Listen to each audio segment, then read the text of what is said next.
Okay, dinero okay, the BB level, no? BB level, BB la sabu BB la, and our HIV have Shima Tavia may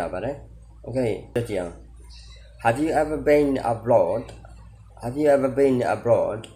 Have you ever been abroad? Anaya cha to BB la, Yapu BB la so le, Yapu BB la lo le piolo yabare. Okay,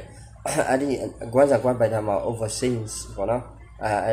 overseas ဆိုတဲ့ပိုင်လိုက်ရချဆိုတော့နိုင်ငံခြားပဲခေါ်ပါတယ်ဒါပေမဲ့အလုံးတွေ့နေလေလာရေးထွက်တဲ့နေရာမှာတောင်းပါတယ် overseas လက်ကြတော့အဲဒီအလက်ပါဒါတော့ abroad တောင်းများပါတယ် okay been ကတော့ verb 3ပါ been ပေါ့အဲ့လိုမျိုးပါနော်okay ပြန်ပြောကြည့်အောင် have you ever been abroad have you ever been abroad နိုင်ငံခြားသွားဖို့ပြီးပြီလားရောက်ဖို့ပြီးပြီလားအဲ့လိုမျိုးပါနော် okay ခံတာရှင်းပြီးပြီလားဆိုတော့တာရှင်းတာ clean ပေါ့နော်တာရှင်းလောက်တာ clean ဆိုတော့verb 3နဲ့ okay have you cleaned your room have you cleaned your room အေးဘေးရှင်းပြီးပြီလားပတ်စံရှင်းပြီးပြီလားငွေရှင်းပြီးပြီလားပေါ့နော် okay b ဆိုတာငွေရှင်းပြီးလားပေါ့ okay have you paid the bill have you paid the bill okay have you paid the bill paid လက်ကြတော့verb 3ပေါ့နော်verb 1လက်ကြတော့ pay အဲ့လိုမျိုးပေါ့နော် pay paid အဲ့လိုမျိုး okay နောက်တစ်ခုကဆေးတော့ပြီးပြီလားဆိုဆေးတော့ medicine အဲ့တော့ဆိုရင် pay လို့တောင်းတာလည်းရှိကြတယ်ပေါ့နော် okay have you taken your medicine have you taken your medicine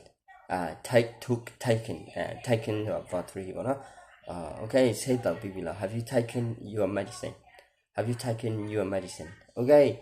အဲ့ဒါဆိုရင်နောက်တစ်ခုကပစ္စည်းစိမ်ပြီးပြီလားဆိုတော့ဒီ stock ဆိုတာဒီအလုပ်ငန်းတွေမှာပြောတာပါဒါပေမဲ့ပစ္စည်းလက်ကြတော့အတောင်းတွေတော့တခြားနေရာမှာ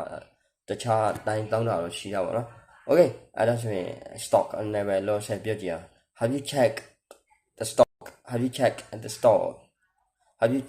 the stock ပေါ့နော်အဲ့လိုမျိုးပေါ့နော် have you checked the stock အဲ့ဒီ KED ကို cat လို့မထွက်ပါဘူးအဲ့ဒီ for 2တွေမှာတော့T နဲ့ D အဲ့လိုပဲထွက်ပါတယ် okay have you checked the stock have you checked the stock ပစ္စည်းဆက်ပြီးလားပေါ့နော် okay thank you for watching see you next video ဒီကျွန်တော် YouTube channel လေးကိုလည်း subscribe လုပ်ပေးဖို့တောင်းဆိုပါတယ်ဗျာvideo လေးတွေ English video လေးတွေမကြာခဏတင်ပေးနေပါတယ်ဗျာအားလုံးကျေးဇူးတင်ပါတယ်